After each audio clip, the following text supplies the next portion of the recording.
Madame, Monsieur, bon après-midi et merci de nous retrouver sur les antennes de la télévision du monde. Barkada Salah à tous les fidèles musulmans du Cameroun et du reste du monde. D'abord le sommaire de cette édition du 13h. Rupture du jeûne de Ramadan, consolider le vivre ensemble. C'est la thématique qui était au cœur des prières ce vendredi dans les lieux de prière et les mosquées sur l'ensemble du triangle national. Écho de ce moment de prière relative à la rupture du jeûne de Ramadan à la mosquée Tézef située dans le 2e arrondissement de la ville de Douala. Réhabilitation du barrage de Lac d'Eau, le projet prend progressivement corps. L'État va lancer avant la fin du mois de juin le dossier d'appel d'offres pour la réhabilitation de ce barrage hydroélectrique d'une capacité de 85 MW.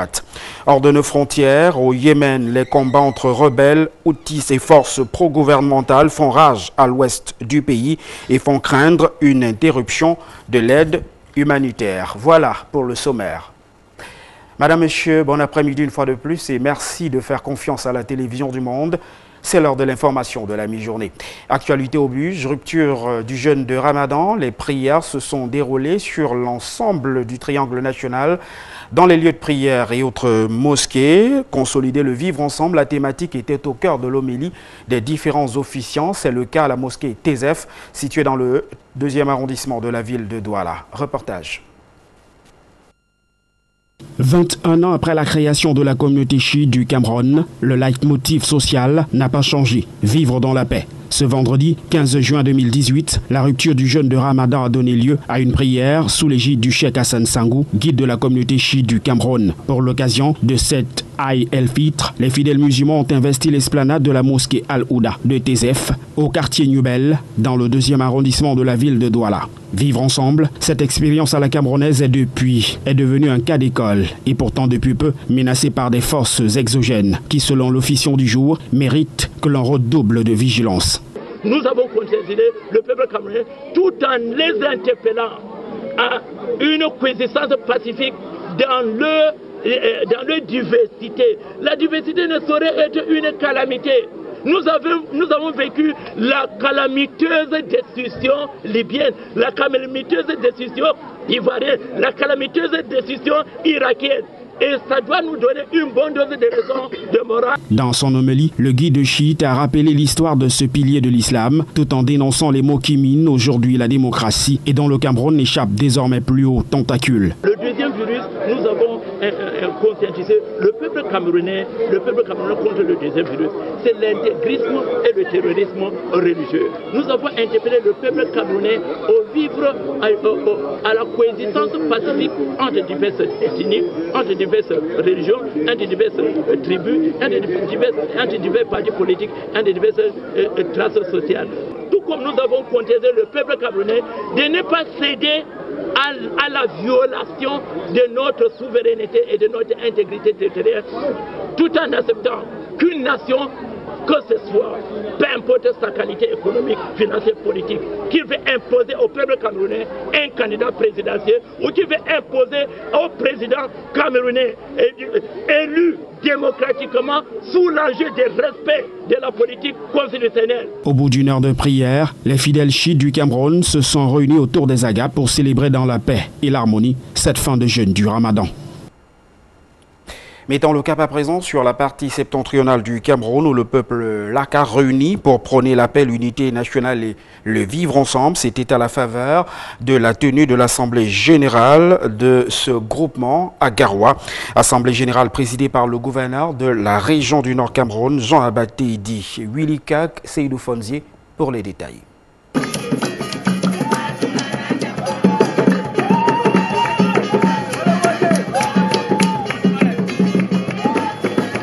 Chants et danses traditionnels ont rythmé l'Assemblée générale du peuple Laka. Assemblée présidée par le gouverneur de la région du Nord, Jean Abaté Edi. Tenue dans la salle des fêtes de Garoua, les assises qui ont regroupé les fils et filles Laka venus de différentes régions ont surtout porté sur la préservation de la culture Laka. Le peuple a été interpellé pour refonder sa culture. Vous savez, aujourd'hui, la seule chose qui est importante, c'est la culture qui fait la valeur d'un peuple. Et c'est pour cela que nous avons voulu, dans cette Assemblée générale, comme le thème l'a indiqué, devant nous.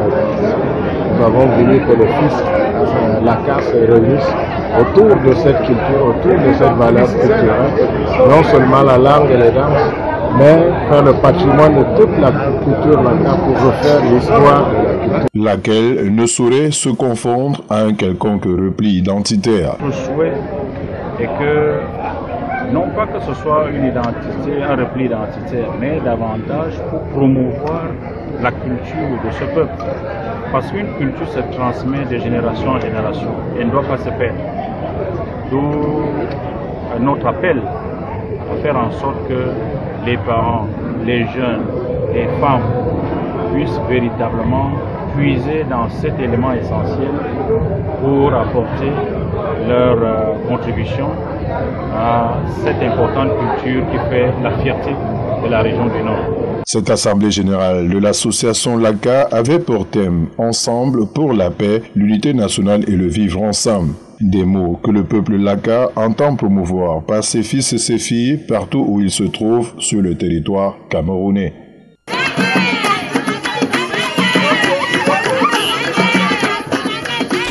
En économie à présent, réhabilitation du barrage de lac d'eau. Le projet prend progressivement corps. L'État du Cameroun va lancer à la fin de ce mois de juin le dossier d'appel d'offres pour la réhabilitation de ce barrage hydroélectrique d'une capacité de 85 MW et qui permet d'alimenter toute la partie septentrionale du Cameroun. Reportage. Le projet de réhabilitation du barrage hydroélectrique de lac d'eau se précise. Electricity Development Corporation a été retenu pour piloter ce dossier. Selon le top management, seules les entreprises visées par le dossier d'appel d'offres sont celles qui ont été préqualifiées par la présidence de la République. Cette entité aura donc la lourde mission de passer à la signature des contrats entre les entreprises retenues pour cette tâche et qui vont répondre aux attentes du dossier d'appel d'offres sus-évoqué. Le barrage de lac d'eau est en service depuis 36 ans. Il a été construit en 1977 à 50 km au sud de Garoua, sur le fleuve Benoué. Construit pour fournir l'électricité à la partie nord du pays, précisément la Damaroua, le nord et l'extrême nord, ce barrage hydroélectrique fait face depuis de nombreuses années à des difficultés graves liées à son exploitation et sa sécurité. C'est donc pour pallier à ce problème que DC a été retenu par l'État du Cameroun pour piloter ce projet. Ce dernier précise par ailleurs qu'à la fin de la réhabilitation du barrage, il sera question d'obtenir une puissance garantie désormais, très proche de la puissance installée. Cette réhabilitation va bénéficier de progrès technologiques. Avec les mêmes diamètres pour les turbines, on aura une puissance de 80 à 85 MW, sans toucher au génie civil. Hors de nos frontières à présent, actualité au Yémen où les combats entre rebelles, Houthis et forces pro-gouvernementales font rage dans l'ouest du pays et font craindre une interruption de l'aide humanitaire. Euronews. Le mois saint du Ramadan touche à sa fin et c'est dans la souffrance que les Yéménites s'apprêtent à célébrer la fête de l'Aïd. Aux portes d'Odéida, de violents combats continuent d'opposer forces gouvernementales et rebelles Houthis. Or, cette ville portuaire de l'ouest du Yémen est le point d'entrée d'une bonne partie des importations et de l'aide humanitaire en territoire yéménite. Elle constitue un endroit stratégique.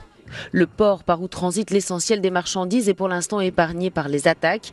Il reste ouvert en dépit de l'assaut, mais s'il devait fermer, les conséquences pourraient être dramatiques selon l'ONU. Déjà considérée comme la pire au monde, la crise humanitaire qui frappe le Yémen pourrait en effet encore s'aggraver. Près de 8 millions de personnes sont menacées par la famine au Yémen. La bataille d'Odéida est la plus importante depuis l'offensive de l'été 2015. Estimant que cet assaut risquait d'avoir des conséquences catastrophiques sur la population civile, plusieurs ONG ont jugé que le contexte n'était pas favorable à l'organisation d'une conférence humanitaire sur le Yémen. Elle est prévue fin juin à Paris. La France a réaffirmé son souhait de l'organiser.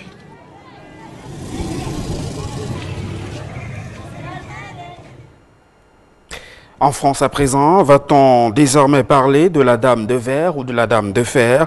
La Tour Eiffel est maintenant entourée par deux longs murs de verre de 3,5 cm d'épaisseur côté Seine comme côté Mars. Les détails une fois de plus de nos confrères d'Euronews. La Dame de Fer est désormais protégée par une barrière de verre. Les travaux de sécurisation du monument emblématique de Paris et de la France sont presque terminés.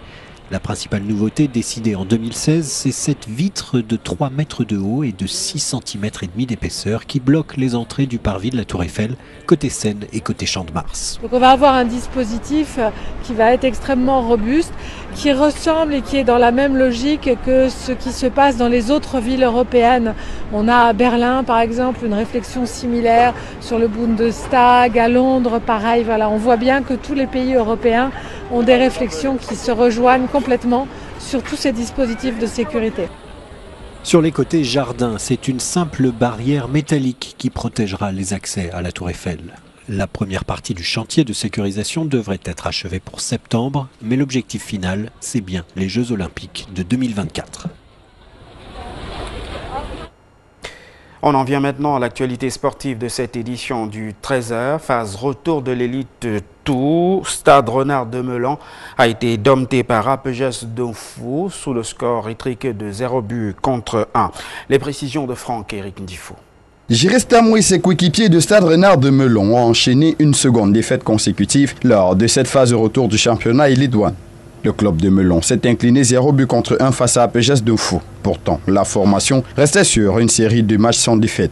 Une rencontre équilibrée de bout en bout qui se solde à la pause sur un score nul et vierge. En seconde manche, Stade Renard va pousser mais APGS va tenir bon. La formation Donfou va s'offrir en fin de match un penalty qu'elle va transformer.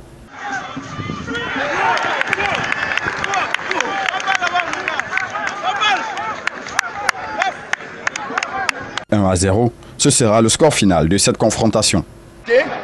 Donc il faut que le public comprenne, nous n'avons pas affaire au public, nous gérons nos joueurs et nous connaissons leurs capacités. Nous allons sportivement accepter la défaite et dire félicitations à PGS.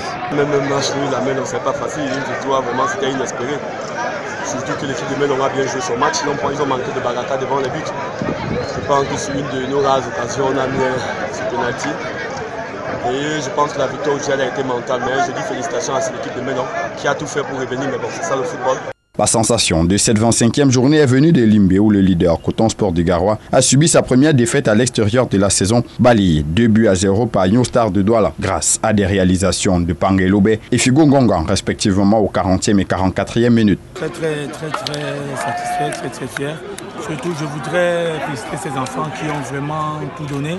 Ils se sont vraiment mis à fond, ils ont écouté, ils ont été disciplinés, ils ont tout donné.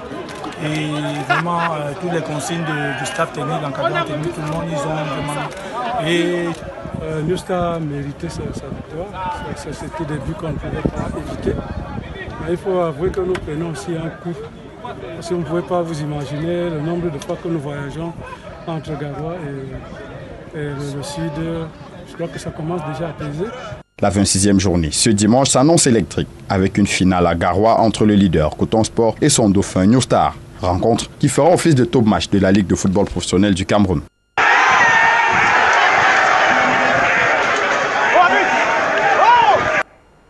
Avant de refermer définitivement cette édition du 13h, nous vous rappelons les principaux titres au sommaire.